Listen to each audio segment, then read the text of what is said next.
그들과 그들의 후손에게 주리라 한 땅이 너희 앞에 있으니 들어가서 그 땅을 차지할지니라.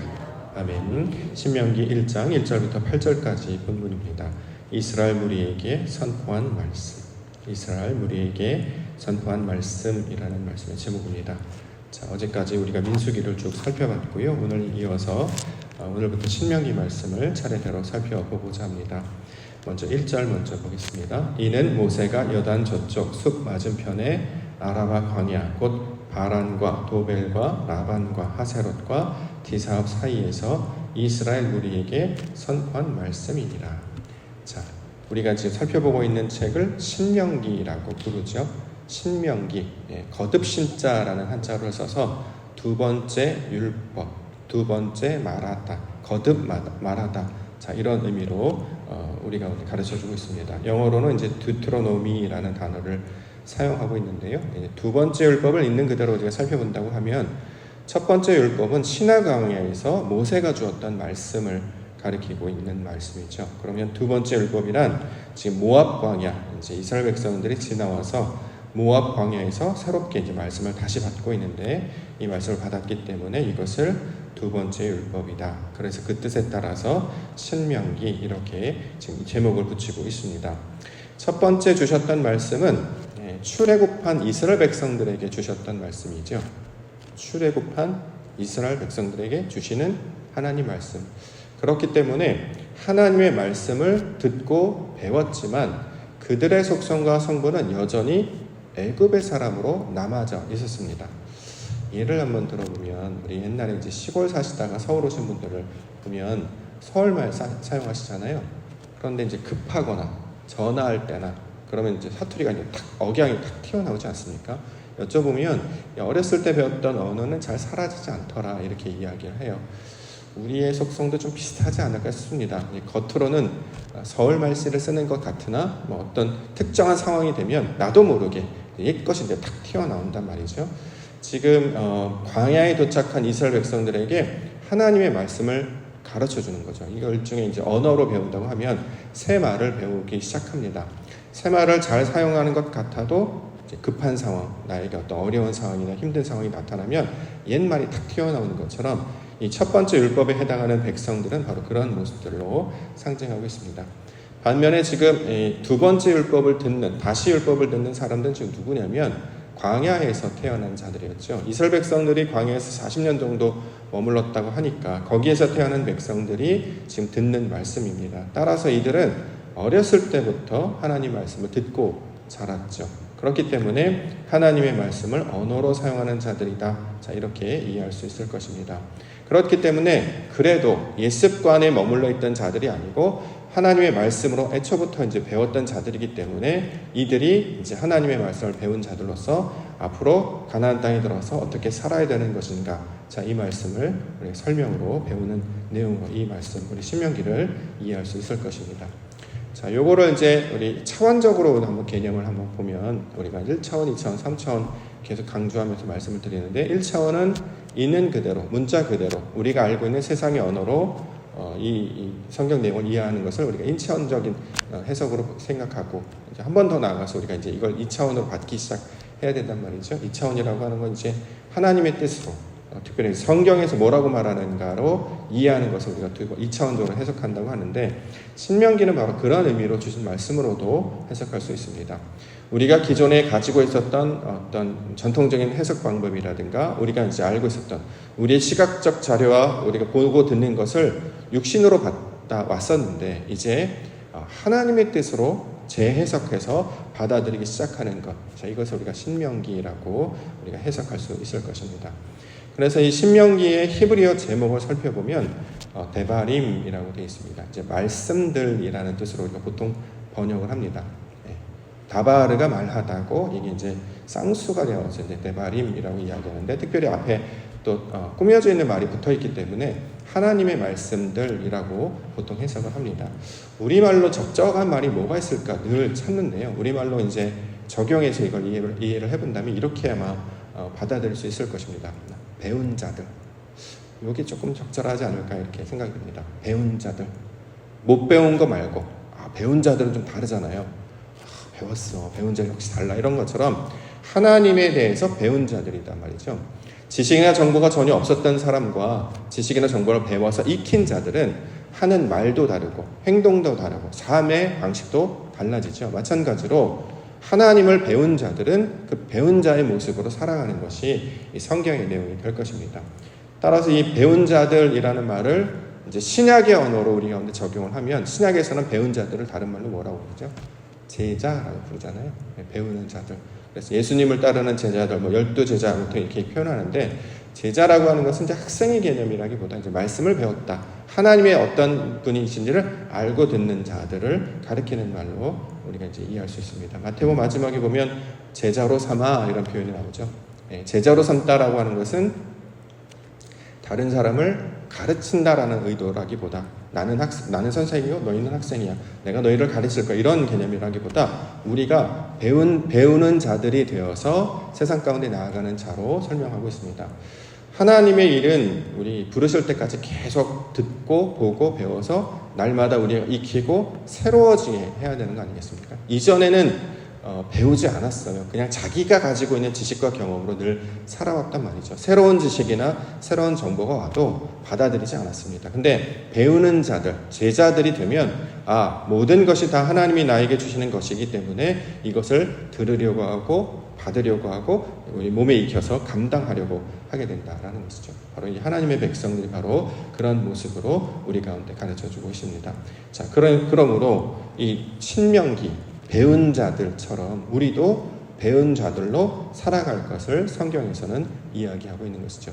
하나님이 어떤 것을 좋아하시는지, 하나님께서 무엇을 원하시는지 그때그때마다 하나님을 찾고 구하는 자로 살아가는, 그래서 하나님을 알고 배우는 자들로 살아가는 것이 이 신명기의 내용이 되고 있는 것처럼 저와 여러분들도 하나님을 아는 그 지식 가운데 자라갈 뿐만 아니라 그 배운 자들로서, 그러니까 소위 말하는 배웠으면 배운 대로 해야 되잖아요. 근데 가만히 보면 참 배운 대로 잘 안 해요.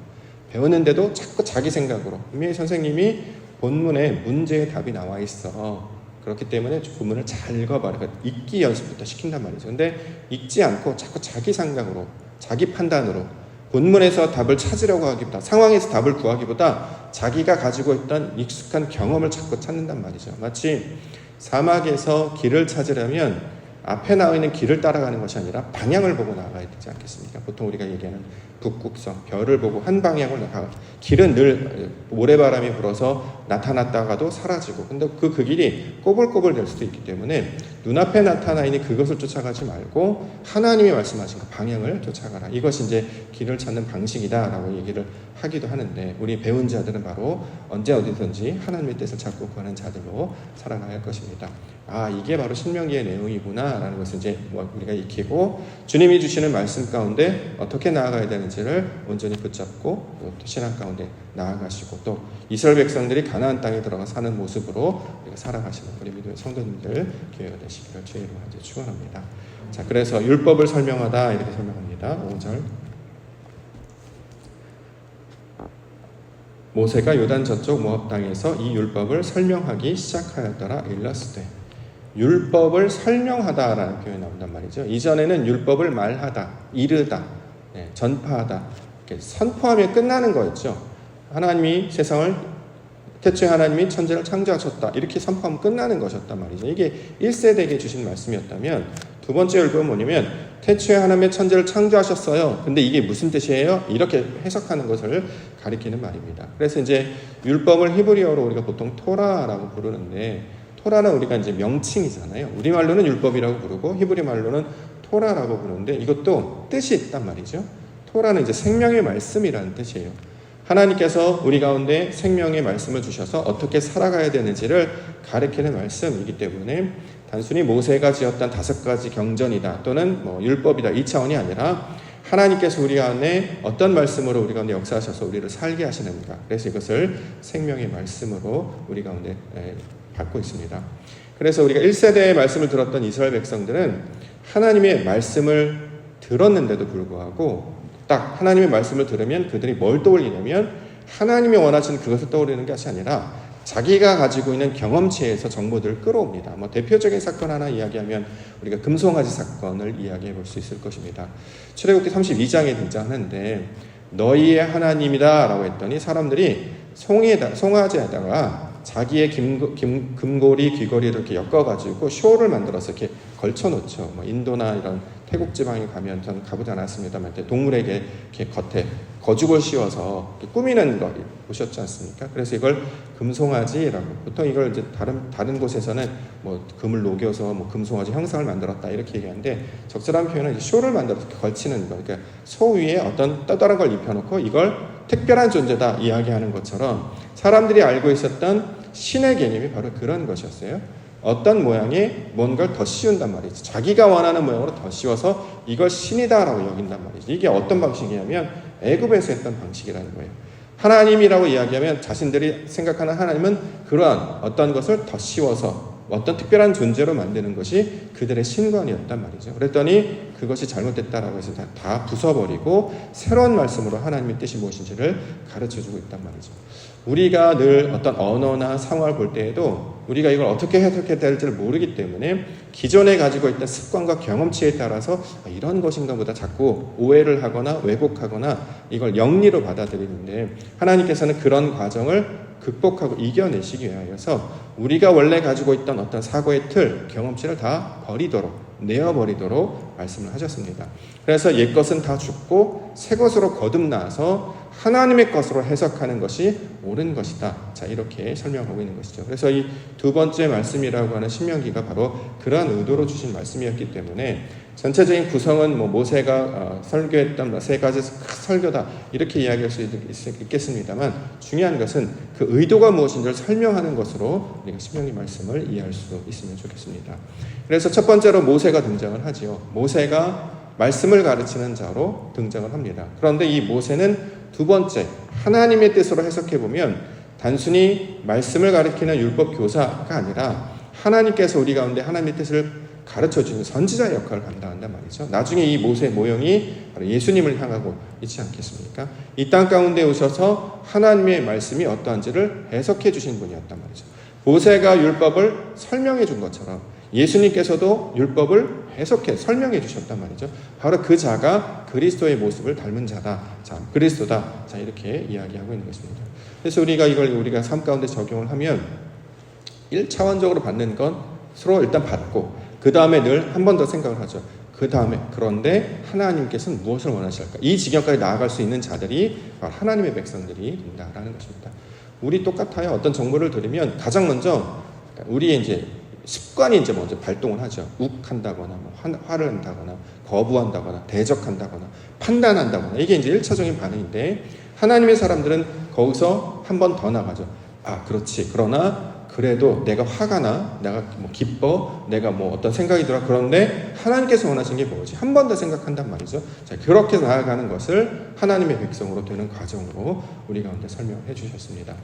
놀랍게도 주님께서 우리 가운데 찾아오셔서, 그리스도께서 찾아오셔서 엠마오로 가는 그 제자들에게 말씀을 풀어서 설명해 주시니까 그들에게 어떤 반응이 나타났냐면, 성경에 그들의 마음이 뜨거워졌다 이런 표현을 한단 말이죠. 그래서 이 뜨거워졌다라고 하는 것은 열기라는 개념이라기보다 빛이 조명이 되는 그런 개념으로 우리가 이해하면 좋겠다라고 말씀드렸습니다. 왜냐하면 보이지 않았다가 보이기 시작하는 것이고, 깨닫지 못했다가 깨닫기 시작하는 것이고, 이게 바로 하나님의 뜻이구나 하는 것을 알게 되었다라는 것입니다. 그러므로 이 신명기를 읽어 나아가면서 우리에게 이제 익숙해져야 되는 해석의 방법은 하나님의 뜻이 무엇인지를 옳게 판단하여서 그것을 따라가는 것. 그래서 예수님께서 늘 보여주셨던 나의 뜻대로 마옵시고 아버지의 뜻대로 해달라. 그것이 바로 그것 아니겠습니까? 육신으로는 이 잔이 넘어가는 게 우리가 원하는 것이지만 하나님의 뜻은 더 큰 의도가 담겨져 있단 말이죠. 그래서 그것을 피하지 아니하고 늘 받아들이도록 하셨습니다. 피하고 십자가에서 내려오는 것이 아니라 그냥 십자가를 지게 하셨단 말이죠. 고통을 피해가는 것이 아니라 고통을 받아들이도록, 위험을 피해가는 것이 아니라 그것을 맞서도록. 막상 가보면 견딜만 하고 극복할 만한데 우리는 어떤 그런 문제가 생기면 일단 놀래고 두려워하고 숨거나 피하는 방식으로 나아갔는데, 하나님께서는 그것을 만드시는 것은 그 안에 역사하시는 하나님의 영광을 보게 하시는 것이기 때문에 이전에는 숨고 피했다면 이제 맞서게 되는 것이죠. 두려워하지 아니하고 맞서게 됩니다. 대표적으로 우리 육신 가운데 말씀을 듣다가 말씀 가운데 이제 찔림이 있거나 또는 어떤 수치심이 들거나 또는 부끄러움이 들거나 어떤 나의 연약함이 드러나면 예전에는 그런 것들을 만나는 게 불편했기 때문에 피해가거나 숨거나 외면했습니다. 그런데 이제는 말씀을 들어도 그런 느낌이 들면 마음을 고치라는 말씀이구나. 내 안에 이런 마음이 드는 것은 하나님께서 회개하라는, 하나님의 뜻으로 돌이키라는 하나님의 뜻이 나타나는 것이구나 라고 말씀을 듣기 때문에 비로소 회개의 역사가 이제 나타나게 된다는 거죠. 자, 이것이 말씀의 의도임을 우리가 먼저 기억하면 좋겠습니다. 그 다음에 이제 그 땅을 차지하라 라는 말씀 나오죠. 8절. 내가 너희의 조상 아브라함과 이삭과 야곱에게 맹세하여 그들과 그들의 후손에게 주리라 한 땅이 너희 앞에 있으니 들어가서 그 땅을 차지할지니라. 그 땅, 1차원적으로 해석하면 바로 가나안 땅을 가리키는 말이고, 우리가 이걸 성경에서 말하는 그 땅의 개념으로 이해를 한다면 창세기 1장 1절에서 나오는 태초에 하나님이 천지, 그 하늘과 그 땅을 창조하셨다라고 할 때 그 땅, 그 이전에 나오는 땅이 혼돈하고 공허하여 흑암과 깊음 가운데 있었다. 하나님의 영이 수면 위에 있었고 빛이 있으라로부터 출발해서 확장된 그 땅을 가리키는 말이잖아요. 그렇죠? 근데 그 나중에 알고 보니까 바로 그 땅이 우리였다라는 것을 알게 되고 있습니다. 자, 그 땅을 차지하라. 이걸 이제 문자적으로밖에 해석을 못하는 사람들은 땅을 정복하는 전쟁의 역사로 기록하여서 자신의 어떤 욕망을 이루는 성경을 도구로 사용하는 어떤 매개체로 사용을 했다면, 하나님의 말씀을 온전히 깨닫는 하나님의 말씀의 백성들은 이 땅이 나의 역신을 감당하라는, 하나님의 것으로 나를 채우라는 하나님의 역사를 받기 때문에 이 땅을 차지하라. 하나님의 나라가 나를 온전히 다스리게 되어서 그 하나님의 나라가 내 안에 이루어지는 것을 가리키고 있는 말입니다. 이전에는 가시덩굴, 쓴뿌리 이런 것들이 나타나면 광야에서 나타났다는 것처럼 원망, 불평, 저주, 비난, 욕 이런 것만 나타나죠. 근데 이걸 하나님의 빛으로 성령이 불러 다 태우고 완전한 상태가 되면 이게 다 사라져버린단 말이죠. 하나님의 빛이 강렬하게 보이면 아무것도 보이지 않아요. 완전한 빛으로 임하게 될 때, 이때 하나님의 그 역사 가운데 있기 때문에 그 소위 말하는 좌우가 구분이 사라지고 위아가 사라지고 완전한 하나님의 나라가 임하는 것, 그래서 진정한 안식과 평강과 긍휼이 임하는 것, 거기가 바로 하나님의 나라라고 이야기를 하는 것이죠. 그러므로 천국이라는 개념이 장소적 개념이 아니고 죽어서 가는 저 땅이라기보다는 여기서 먼저 이루어지는 그 하나님의 역사, 그래서 그것을 소망하도록, 그러면 어디에 있든지 그 어디나 하나님 나라가 되는 거예요. 그래서 요셉이 감옥에서도 찬송하고 바울도 감옥에서도 찬송할 수 있는 이유가 그 어디나 하나님 나라, 내 안이 평온하기 때문에 모든 것을 두려워하지 않는 상태로 나아가는 것을 우리 가운데 펼쳐서 보여주고 있습니다. 이 연습이 되어야 이미 하나님께서 이기시게 하셨다, 승리하게 하셨다, 이 땅을 차지하게 하셨다라는 그 확신과 승리의 기쁨을 가지고 나아가는 그 신앙의 모습이 이 신명기 전체의 내용이 되고 있습니다. 그러므로 배운 자들에게 필요한 것은 결국 분별이 될 것입니다. 로마서 12장 2절, 너희는 이 세대를 본받지 말고 오직 마음을 새롭게 함으로 변화를 받아 하나님의 선하시고 기뻐하시고 온전한 뜻이 무엇인지 분별하도록 하라. 분별하는 것, 하나님의 뜻인지 내 뜻인지 먼저 분별하고, 이제 이 분별을 처음에 시작합니다만 이제 나중에는 분별하지 않아도 완전히 하나님과 한 몸이 이루어지게 되면 하나님의 것으로 이제 행하게 되죠. 그 그리스도의 완전한 것으로 나아가게 되는 것입니다. 그래서 이 땅 가운데 배운 자, 하나님을 배운 자로 살아가는 것, 이것을 성도로, 교회로 우리 가운데 보여주고 있는 것입니다. 그걸 이제 이스라엘이라고 이야기하죠. 저와 여러분들을 바로 그 모양으로 가르치시고 인도하시기 위하여 불러주셨습니다. 그래서 레위기가 부르셨다, 민수기에서 말씀을 가르치시고 신명기에서는 그 배운 대로 살아가도록 그렇게 하나님과 동행하며 나아가는 과정을 계속해서 펼쳐서 설명하고 있는 것입니다. 신명기 말씀을 기대하시면서 날마다 우리 가운데 역사하시는 그 하나님을 말씀의 눈을 뜨여서 볼 뿐만 아니라 그걸 그대로 적용하면서 살아가는 자들이 바로 하나님 나라 백성이 되기 때문에 그 원리들과 이 방법들을 이해를 하시고 삶에서도 적용하심으로 말미암아 살아계신 하나님의 거룩한 자녀로 살아가시는 우리 성도님들 교회 되시기를 주의 이름으로 축원합니다. 기도하겠습니다.